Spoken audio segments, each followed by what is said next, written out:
한 나라에 왕이 있었습니다. 왕은 궁 밖으로 다니는 것을 좋아했습니다. 그런데 잘 정리된 왕궁과는 달리 궁 밖 외출을 할 때마다 길에 박히고 깔린 돌멩이들 때문에 발이 아프고 상해서 견딜 수가 없었습니다.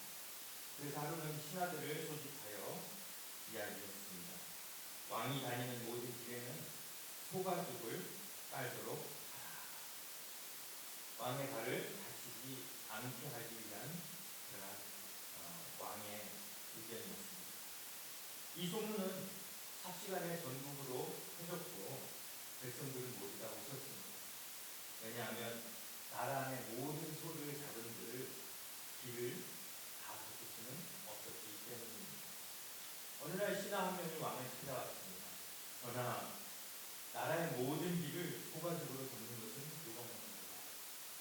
길을 덮는 대신 폐하의 발만 소가죽으로 잘 싸고 다니시면 소들을 다 죽이지 않아도 되고 발에 상처도 나지 않을 것입니다. 그 말을 들은 왕은 무릎을 탁 쳤다고 합니다. 아, 그거 아주 좋은 생각일세. 이렇게 해서 구두가 생겨났다고 믿거나 하거나. 오늘은 추수감사주일입니다. 당연히 오늘 설교의 주제는 감사입니다. 만일 여러분이 이 왕이었다면 여러분은 언제 감사할 수 있었을까요? 길바닥에 모든 돌을 없애준 뒤 모든 길을 소가죽으로 덮지 않고는 그에 대해서 감사가 나올 일이 없었을 것입니다. 돌들이 그대로 박혀있는 한 감사는커녕 불평불만만 입에 달고 살았을 것입니다. 하지만 신하의 말대로 자기 자신이 바뀌니까 주변 환경이 바뀌지 않아도 감사할 일이 생겼습니다. 이전에는 환경과 조건을 탓했었는데 문제는 환경과 조건이 아니라 자기 자신임을 깨달은 후부터는 불평불만보다는 감사가 나오게 된 것입니다. 감사하지 못하고 불평하는 사람들의 특징은 이 왕처럼 세상과 환경을 바꿔보려고 한다는 것입니다. 사실 우리 주위를 둘러보면 길가에 돌같은 사람, 걸려 넘어지게 하는 상황, 그리고 우리를 실족해 하는 일들이 많습니다. 저 사람은 왜 저래? 세상은 왜 이래? 어째서 상황이 나에게만 이렇게 불리하게 돌아가? 세상 소를 다 잡아 길에 가죽을 덮겠다는 생각과 다르지 않습니다. 내 마음만 감싸면 됩니다. 내게 내 발에 맞는 신발만 신으면 되는데 남을 보며 한탄하고 상황을 보며 좌절한다는 것입니다. 세상에서 내가 바꿀 수 있는 유일한 영역은 바로 나의 마음입니다. 나에게 필요한 것은 세상을 바꾸는 것이 아니라 남을 바꾸는 것이 아니라 내 마음을 바꾸는 것입니다.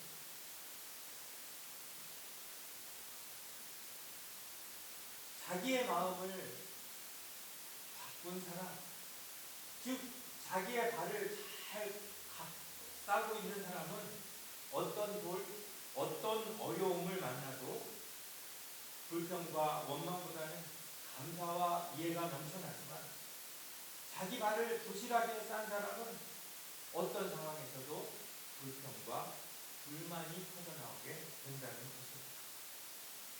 여러분, 감사는 언제 나올까요? 감사는 억지로 한다고 나오는 게 아닙니다. 감사는 길 위에 돌멩이 때문에 불편함을 무조건 견디는 것도 아닙니다. 감사는 자기 마음에 잘 맞는 신발을 신은 사람이 할 수 있는 것입니다.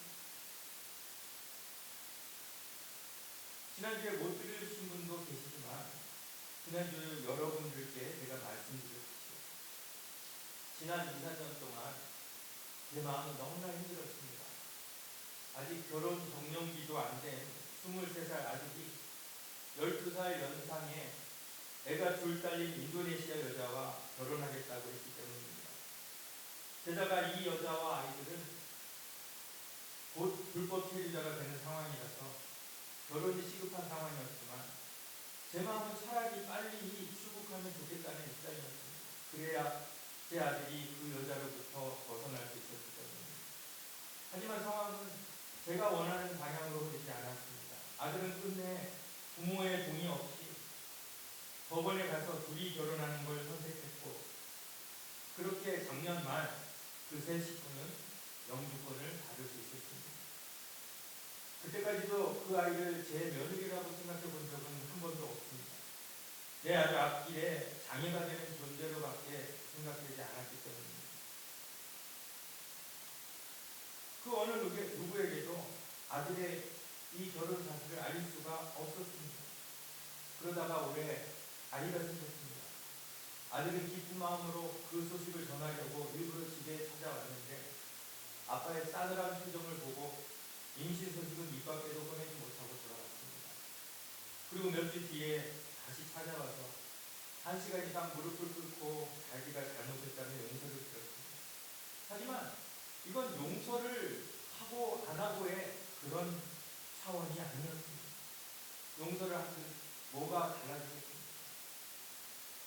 무엇보다도 그 아이를 며느리로 맞아들여야 하는 상황인데 아무 감정 없이 그 애를 대할 자신이 없었습니다.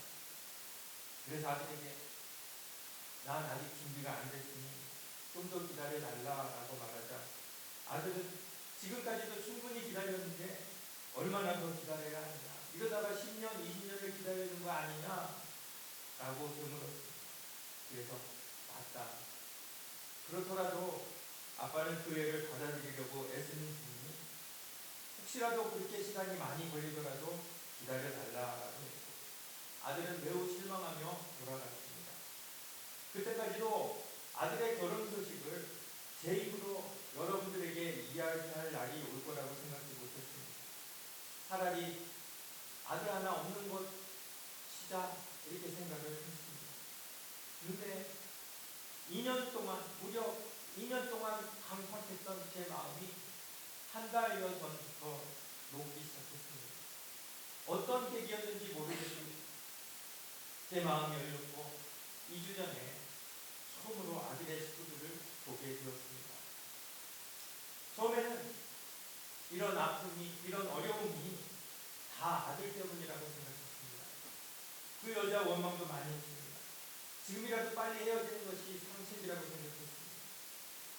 그런데 정작 문제는 저의 마음이었습니다. 아들만 생각하면 감사가 사라졌습니다. 그런데 그것은 아들 때문이 아니라 사실은 제 마음 때문이었습니다. 제 마음이 바뀌자 모든 것이 달라졌습니다. 이제까지 문제라고 생각했던 것들이 문제로 보이지 않았고, 더 나아가 어렵게 이룬 아들의 가정이 지금부터라도 잘 살 수 있도록 축복하는 마음이 생겼던 것입니다. 자식 이기는 부모 없다는 말대로 제가 아들에게 진 것인지, 아니면 하나님께서 기적적으로 제 마음을 바꿔주신 건지 잘 모르겠지만, 한 가지 확실한 것은 제가 문제라고 생각해 왔던 것보다 더 큰 문제, 제 안에 가지고 있었던 것입니다. 처음 임신 소식을 들었을 때 전혀 기쁘지 않았습니다. 오히려 마음이 무거웠습니다. 교인들의 자녀가 임신해도 목사는 기뻐하며 축복하는데 도대체 이 아이가 무슨 죄가 있기에 저는 제 손주를 환영하지 못했을까요? 할아버지가 목사님인데 할아버지의 축복도 제대로 받지 못하고 태어난다면 이 아이로서는 얼마나 불행한 일입니까? 누구의 잘못입니까? 아이는 아무 잘못도 없겠죠. 그렇다면 부모의 잘못입니까? 아니면 할아버지 저의 잘못입니까?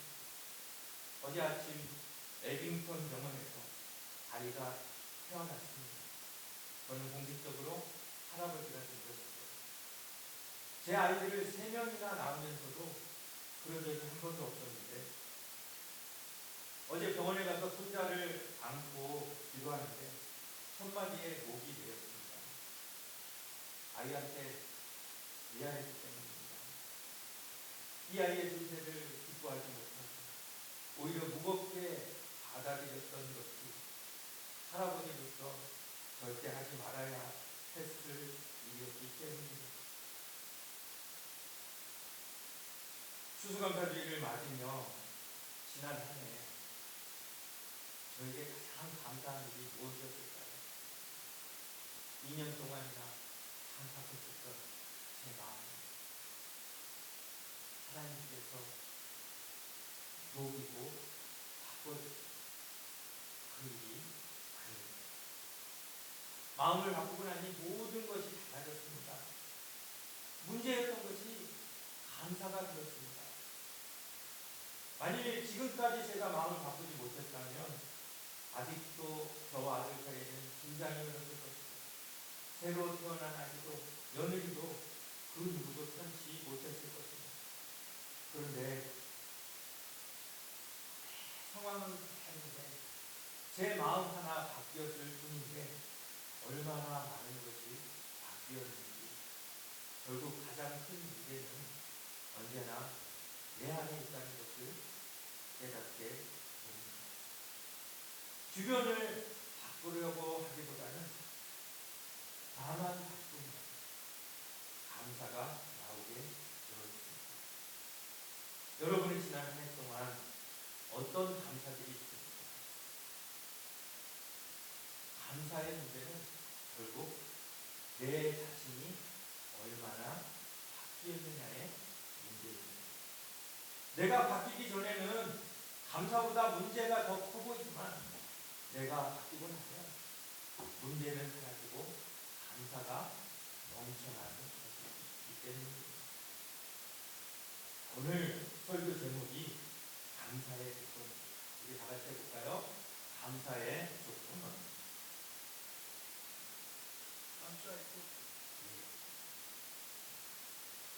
어떤 사람은 하는 길에 소가죽을 싸는 것을 감사의 조건으로 생각합니다. 그런데 어떤 사람은 자기 발에 맞는 신발을 감사의 조건으로 생각합니다. 여러분에게는 어떤 감사의 조건이 있으십니까? 에베소서 6장에는 하나님의 전신갑주를 취하라는 명령이 있습니다. 물론 영적인 전투에 대하여 하시는 말씀이지만 이 말씀을 따르면 우리의 삶은 왕의 발에 신을 신는 것과 마찬가지라는 것입니다. 신을 신을 때 어떤 신을 신느냐에 따라서 왕의 만족도가 달라지는 것입니다.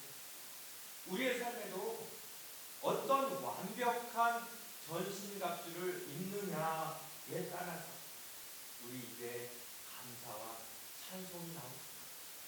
반대로 불평과 원망이 나올 수도 있다는 겁니다. 바울은 갑옷을 입을 때 완벽한 완전 무장을 하라고 합니다. 완벽하지 못한 갑옷은 제대로 된 기능을 할 수 없기 때문입니다.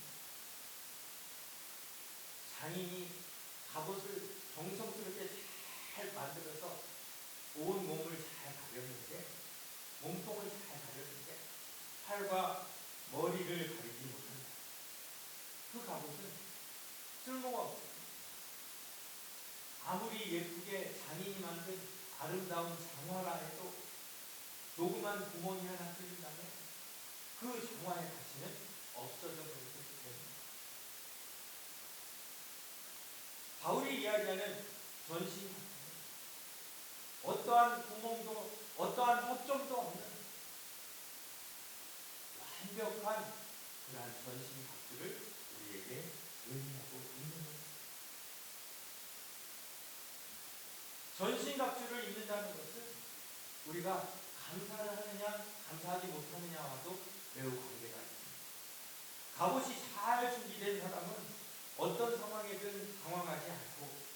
그 상황을 감사하며 맞을 수 있지만 한 군데라도 빈틈이 있으면 예기치 못한 일에 당황하게 됐고 감사는커녕 믿음도 지키기 어렵기 때문입니다. 결국 우리가 감사하지 못한다면 불평과 원망과 낙심한다는 것은 우리가 갖추어야 할 전신갑주를 제대로 갖추지 못했다는 의미가 되는 것입니다. 우리 13절 우리 같이 한번 읽어보겠습니다. 시작. 그러므로 하나님의 전신갑주를 취하라. 이는 악한 날에 너희가 능히 대적하고 모든 일을 행하는 게 서기 위함이라. 그러면서 바울은 하나님의 전신갑주를 조목조목 나열합니다. 그런즉 서서 진리로 너희 허리띠를 띠고 의의 호심경을 붙이고 평안의 복음이 준비한 것으로 신을 신고 모든 것 위에 믿음의 방패를 가지고 이로써 능히 약한 자의 모든 불화살을 소멸하고 구원의 투구와 성령의 검 곧 하나님의 말씀을 가지라. 그야말로 완전 군장을 하는 겁니다. 행군시 무게를 줄이기 위해 군장을 간편하게 하는 것이 아니라 규정과 무게를 철저히 지킨 전신 갑주를 취하라는 것입니다. 제일 먼저 얘기하는 게 뭡니까? 서서 앉아있으면 싸울 수가 없습니다. 그런데 많은 사람들이 일어서 보지도 못하고 앉은 채로 불평과 원망만 하다가 무기력하게 피하는 모습을 많이 봅니다. 싸우기 위해서는 서야 합니다. 감사하기 위해서도 서야 합니다.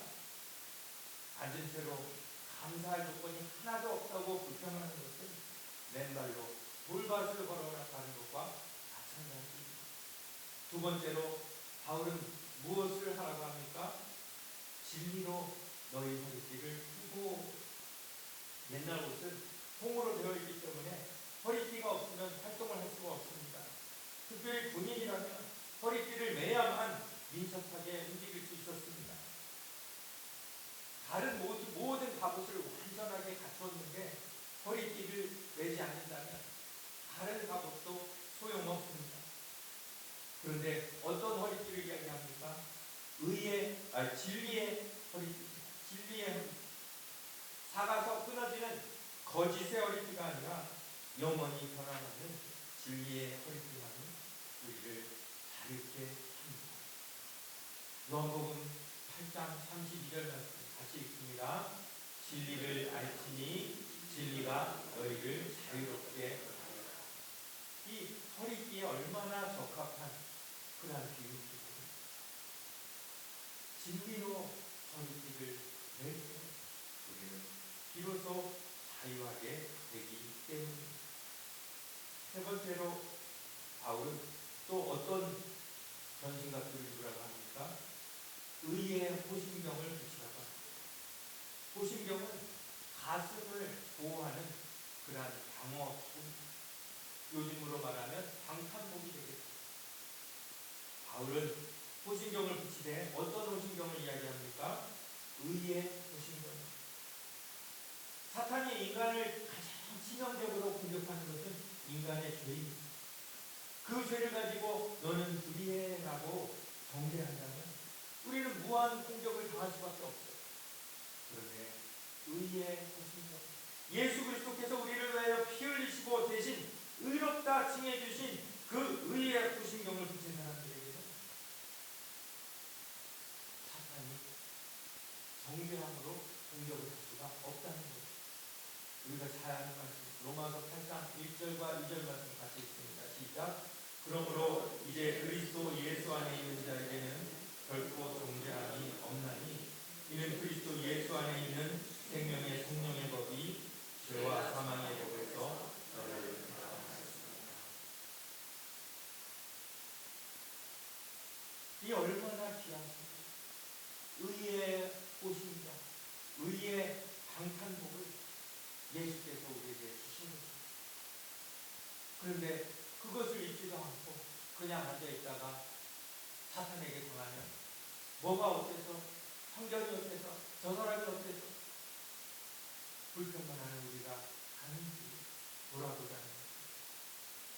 가운데 네 번째 뭡니까? 평안. 같이 있습니다. 시작. 평안의 복음이 준비한 것으로 신을 신고.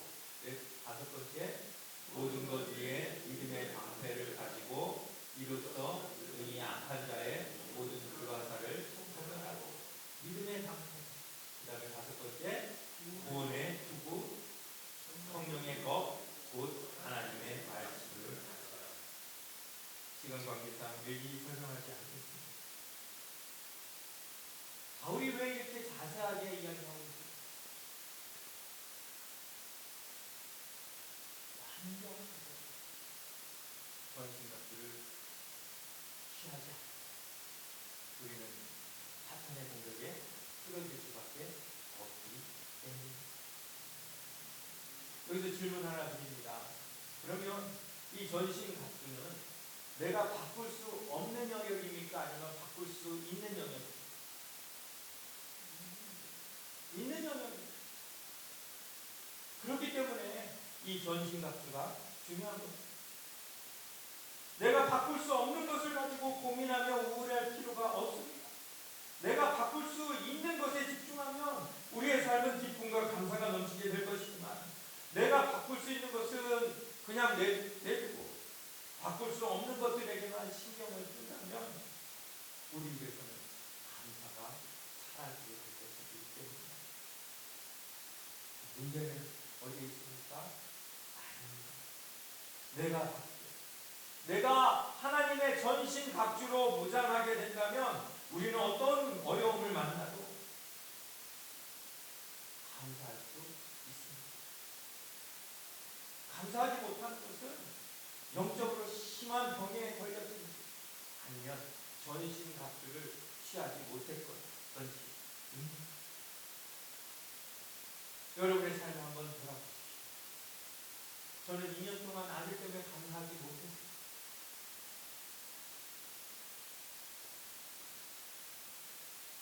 여러분의 삶 가운데 감사하지 못하는 그런 부분이 있으십니까?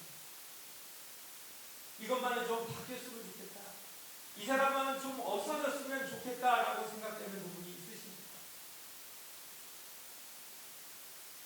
방법은 내가 바꾸면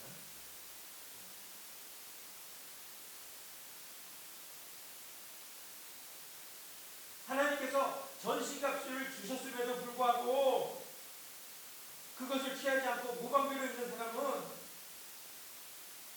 세상이 바뀌면, 조건이 바뀌면, 상황이 바뀌면 거기에 휘둘릴 수밖에 없어요. 어떻게 감사가 나옵니까? 하지만 하나님의 전신갑주를 취하는 사람, 어떠한 상황, 어떠한 풍랑이 몰려온다 하지 않습니다. 은근히 오히려 하나님께 감사할 수 있습니다. 여러분에게는 어떤 감사가 있으십니까? 여러분이 바꿀 수 있는 그런 것에 대한 감사입니까? 아니면 여러분이 바꿀 수 없는 어떤 다른 환경의 변화 때문에 감사가 있으십니까? 바라기는 우리 모두 이 말씀을 내가 하나님 앞에 바꾸기를 바랍니다. 내가 하나님의 전신갑주를 완벽하게 취하기를 바랍니다. 어떤 상황과 어떤 환경, 어떤 어려움 가운데 이 전신갑주를 입고 내가 은근히 서며 하나님께 감사하며 찬양하며 나아갈 수 있기를 원합니다라는 귀한 결단과 헌신이 드려지는 이 시간이 될 수 있기를